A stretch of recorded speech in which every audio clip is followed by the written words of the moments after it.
People think sleepwalking means wandering aimlessly, bumping into walls, waking up confused in the kitchen, but the accounts I collected didn't describe confusion at all. They described purpose, movement with intent, and the first report came from a man who installed a camera in his apartment after waking up 3 mornings in a row with mud on his feet and no memory of leaving his bed.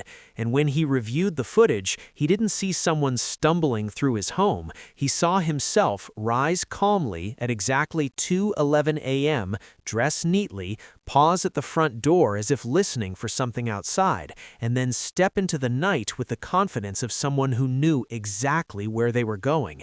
And what disturbed him most wasn't that he left, but that he never once looked back at the camera, like he already knew it was there.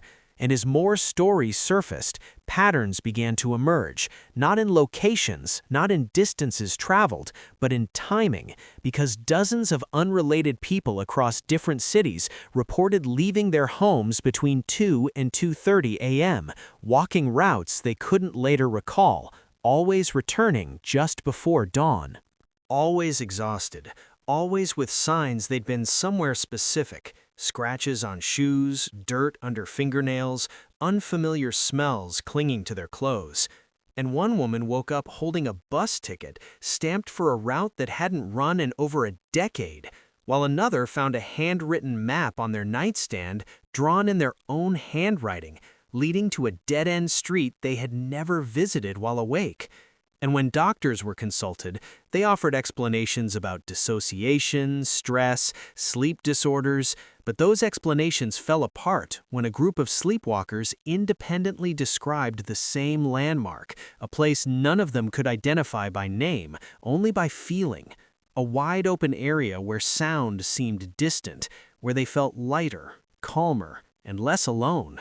And one man finally followed his own sleepwalking self by staying awake all night and tracking his phone's location as it moved through streets he didn't recognize, stopping for nearly 40 minutes in an unlit industrial zone before returning home. And when he visited the location the next day, there was nothing there except an empty lot and a cluster of worn footprints forming a rough circle in the dirt. Dozens of them overlapping, facing inward, as if people had been standing together in silence. And after that discovery, the reports took a darker turn, because some sleepwalkers stopped returning at dawn, not disappearing completely, but waking up somewhere unfamiliar hours later with no memory of how they got there, while others woke up normally but felt wrong, distracted, distant, as if part of them had stayed behind. And a few people described hearing faint footsteps at night that didn't belong to anyone in their home, footsteps that passed through hallways without stopping. And then one final account arrived that made it impossible to ignore the pattern, from a woman who pretended to be asleep while her partner sleepwalked, watching him stand from the bed, whisper a phrase he had never spoken before, and open the door for someone who wasn't there. And in the reflection of the hallway mirror, she saw movement, not a figure, but a space being occupied, like the absence of something tall and patient, waiting to be acknowledged. And when her partner returned to bed just before sunrise, he smiled in his sleep for the first time in years. And that's when she realized the most unsettling possibility of all, that sleepwalkers aren't wandering randomly, they're answering something, responding to a call that only reaches people when consciousness loosens its grip. And whatever waits for them out there doesn't need to force anyone to go, it just needs them to fall asleep often enough to remember the way back. After the first accounts were shared, more people came forward than anyone expected. And what stood out wasn't panic, but recognition, a quiet relief in realizing they weren't alone. Because many of them had been hiding signs of their sleepwalking for years, afraid of what it might mean if they admitted that their nights felt busier than their days. And one pattern became impossible to ignore as reports stacked up. The sleepwalkers weren't wandering farther each night, they were converging, their routes tightening, overlapping more frequently, until someone finally noticed that several GPS logs from different cities showed the same strange behavior. Long periods of normal movement followed by sudden, precise stops in places that made no sense geographically. Abandoned rail yards, dried riverbeds, fenced-off construction zones. And when those locations were mapped together, they formed something disturbingly deliberate.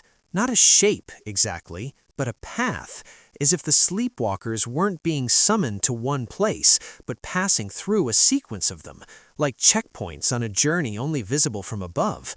And the people who tried to break the pattern by locking doors or sleeping in unfamiliar places didn't stop walking, they adapted, climbing out of windows, disabling alarms in their sleep, navigating spaces they had never consciously learned. And those who stayed awake long enough to watch described something even more unsettling, that the sleepwalkers didn't move like they were dreaming, they moved like they were listening, pausing occasionally as if waiting for instructions, tilting their heads in intersections before turning with certainty. And one man recorded audio from his bedroom and captured a faint whisper just before he stood up, not a voice he recognized, not words he could understand, but a rhythmic sound repeated at the same interval each night.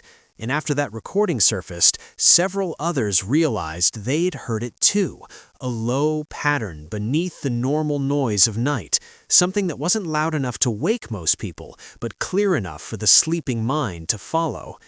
And then came the account that shifted everything. From a woman who followed her sleepwalking sister at a distance, watching her join others she'd never met before. People emerging silently from different directions, gathering without speaking, and standing together until the sound stopped. And when it did, they all turned at once and walked away separately, leaving no trace except footprints that faded too quickly in the morning light.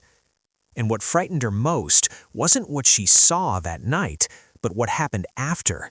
Because her sister stopped sleepwalking entirely, slept deeply for the first time in years, and woke each morning calmer, happier, as if something heavy had finally been set down.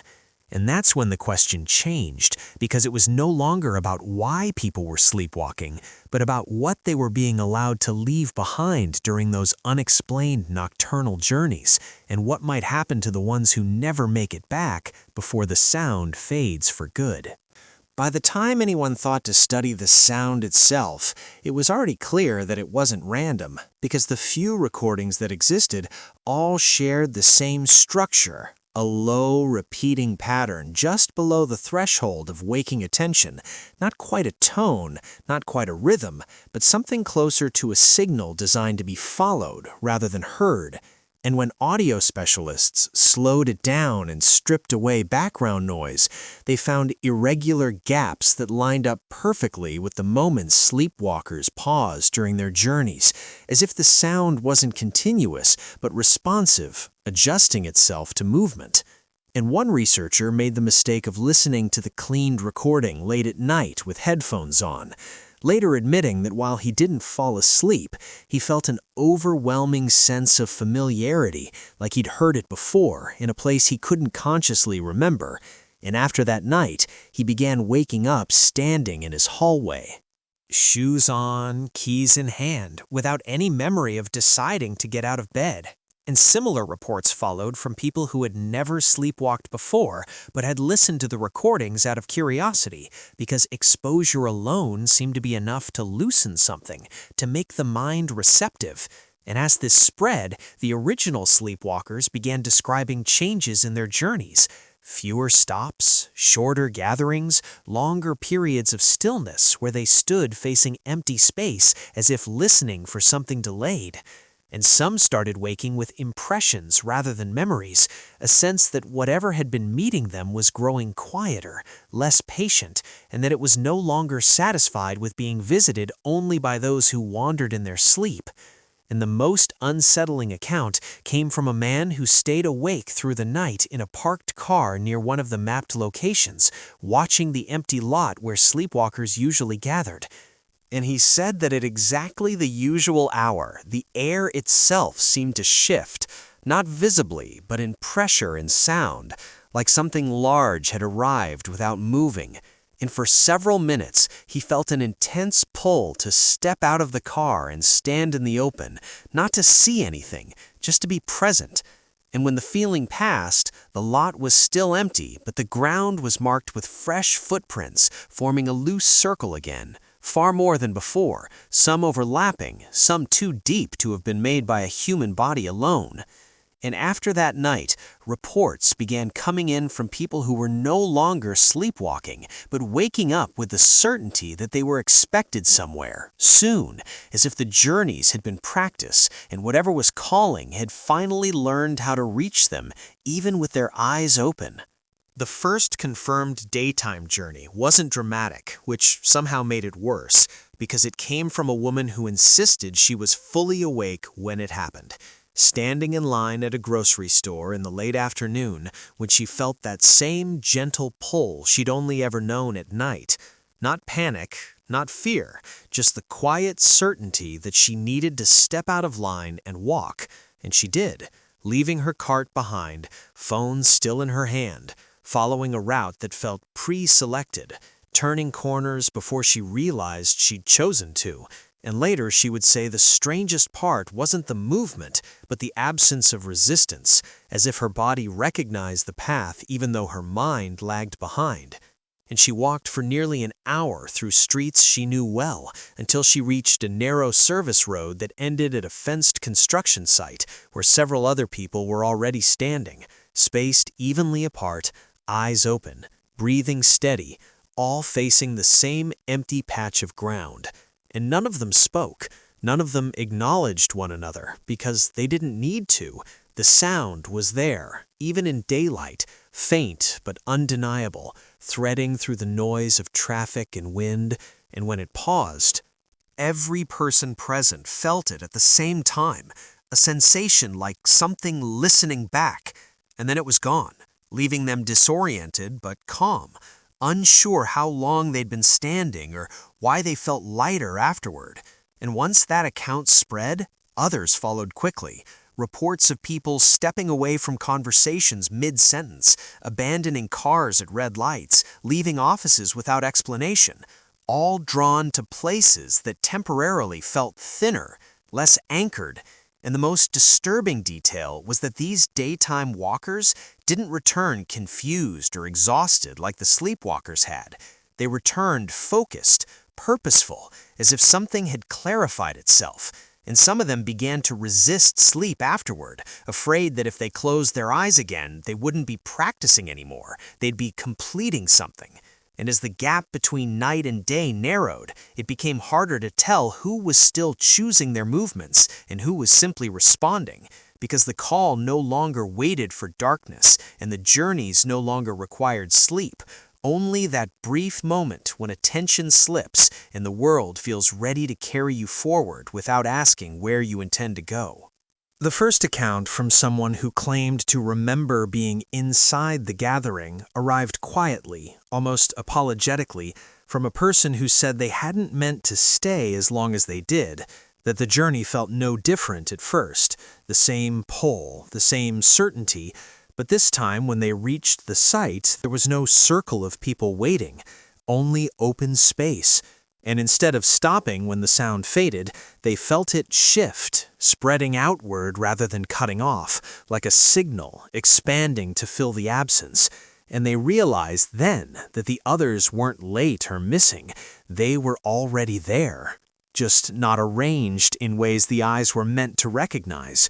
And what followed wasn't a vision or a hallucination, but a sensation of alignment, of being slotted into a position that had always existed, where movement slowed and individual thoughts softened, replaced by an awareness of others not as bodies, but as directions, pressures, points of balance. And they said the most unsettling part wasn't fear, but relief, because standing there felt easier than standing alone, like effort itself had been redistributed, and they understood without being told that this was what the journeys had been preparing them for, not travel, but placement, and that those who didn't return hadn't been taken so much as set, fixed into roles that stabilized something vast and unseen. And when the person finally came back, If back is even the right word, they couldn't say how much time had passed. Only the daylight felt louder afterward, and sleep felt optional, unnecessary. And since that account surfaced, others have begun describing similar impressions in fragments, moments of awareness slipping through like memories that don't belong to a single person. The sense of being part of a structure that adjusts itself continuously, quietly, through us. And I can't stop thinking about how many reports have ended with the same phrase lately, written independently in different places by people who claim they don't remember deciding to write it at all, just finding it already there when they wake up. It's almost steady now. And what frightens me most isn't the idea that something has been calling us out into the night, but that it may finally be learning how to stand on its own, using us less and less each time, until one night the sound stops completely, not because the journeys are over, but because whatever needed to be held in place no longer requires anyone to walk toward it at all. The sound stopped on a Tuesday morning at 9:42 a.m., and that was how everyone knew something had gone wrong, because for the first time in months there was no pull, no pressure, no quiet suggestion urging anyone forward. And at first people celebrated, calling it relief, calling it freedom, until they noticed what followed, the way movement itself began to feel optional, delayed, like the world was hesitating where it never had before. Traffic lights lingering too long on red, conversations stalling mid-thought, crowds freezing for half seconds at a time, as if waiting for an instruction that never arrived.